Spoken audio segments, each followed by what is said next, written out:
罗伊退出了学校的游泳队，与奖学金失之交臂。无奈之下，只好返回农场老家，准备将其卖掉，以此读完大学的课程。久居城市的微微，此刻陪在新晋男友罗伊身旁，两人正处于热恋期，一言不合就开车，几乎每10分钟都要来一场，让吾等大饱眼福。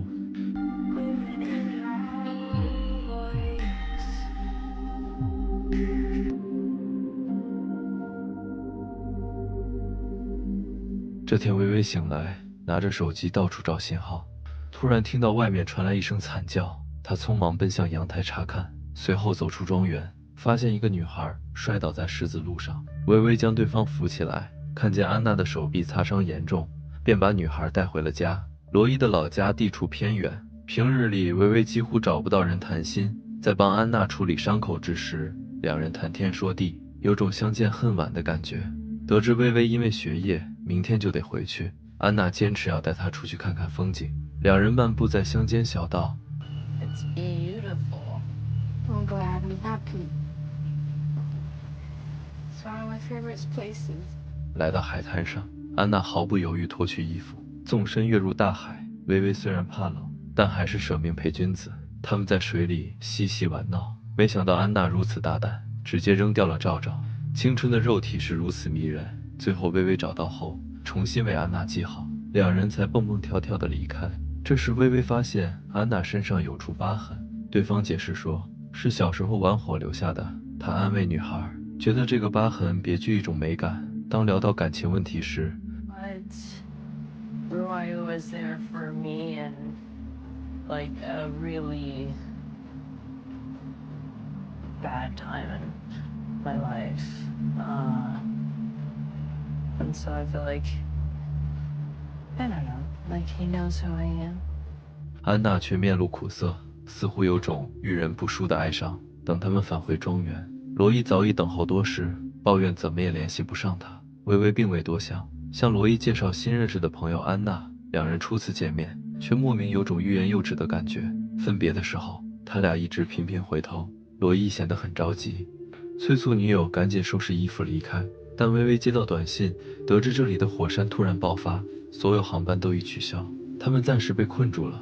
劳拉建议，既然无法离开，不如当成一场假期吧。恰逢葡萄丰收时节，他们可以帮忙。罗伊还能说什么呢？干农活时，微微见到了安娜的男友托尼，而罗伊站在远处，没有上前搭话。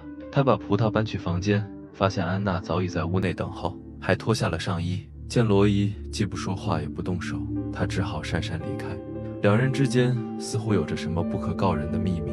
午休期间，托尼弹琴助兴，安娜依偎在他身边，二人情到深处拥吻起来。等他转身去找寻罗伊的身影，注定要失望了。此时，这对小情侣已经跑开，迫不及待返回屋里。又到了恩爱时间。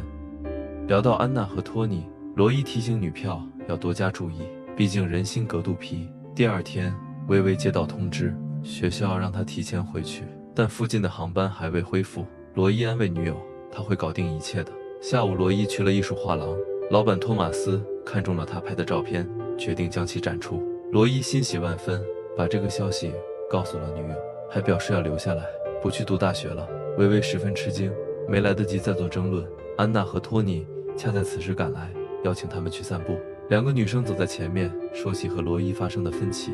微微甚是头疼，四人准备爬到山顶。安娜趁机提议说他们分开攀登，来一场男孩和女孩的对抗。尽管罗伊觉得这个提议很荒唐，但微微非常支持。Well, I think the boys are just scared that we're gonna kick their asses.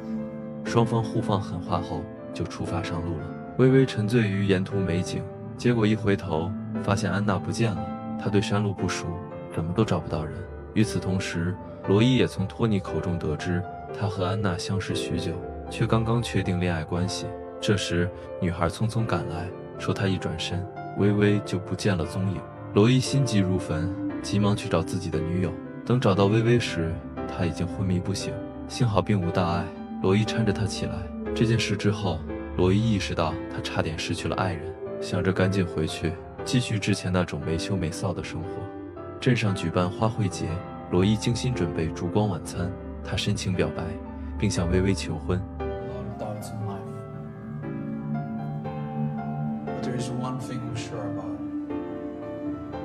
want to spend the rest of my life with you. Will you marry me? 这时，安娜不请自来，哭着说自己和托尼大吵了一架。微微牵起她的手，试图从中调解。三人直奔主题派对，在挑选服装和化妆时，安娜不停地给微微灌酒。两人打扮完毕，来到舞池和男伴翩翩起舞，安娜却时不时看向罗伊，引得托尼心生疑虑，四人之间纠缠不清。这场舞跳得异常暧昧，最后安娜拽走了微微。两个女孩在炫目的灯光下舞得那叫一个妖娆，甚至吻向彼此。微微半醉半醒之际，被安娜拖进幽静的房间。若不是罗伊及时赶来，她几乎要被扒了个精光。微微抱着男友就啃，安娜不甘其后，似乎也想加入。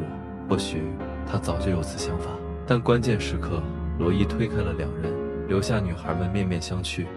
待到微微醉酒昏睡，安娜独自找到了罗伊，她想投怀送抱，却遭到罗伊的拒绝。Stay away from me. 安娜气急败坏，眼睛里满是恨恨的目光。事后，微微察觉到男友与安娜的异样，她想知道这一切。罗伊承诺晚上就会告知她，随后去商谈农场之事。安娜抓住机会，将微微约到了废弃的谷仓，然后告诉她自己和罗伊从小一起长大，一直保持着亲密无间的关系。He's always been there for me, and I've always been there for him. 微微深感受伤，她觉得身边充满了谎言。想起每次聚会，罗伊和安娜总是眉目传情，微微哭得稀里哗啦。回到屋里开始收拾行李，罗伊知道是安娜在背后捣鬼，极力解释这一切都是误会。We grew up together. She's obsessed with me. She can't let it go. But I already told her 1,000 times I don't care about her. I don't care. 但微微心意已决，转身离开农庄，还把求婚戒指还给了罗伊。在劳拉的开解下，罗伊更加坚定了内心所向。他看着手里的戒指，彻夜无眠。而微微因为男友不在身边，也是早早醒来，内心满是失落。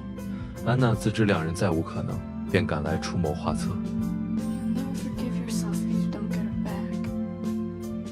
I know this because I did everything I could to get you back. It's your turn now. 次日清晨，罗伊骑上心爱的小摩托来接他的女孩，两人穿过老城小巷，越过山川大海，来到宁静的乡村，直奔艺术画廊。房间内到处挂着微微的照片，这是罗伊精心准备的惊喜，深深打动了微微。她只好献出自己，这段感情终是画上圆满的句号。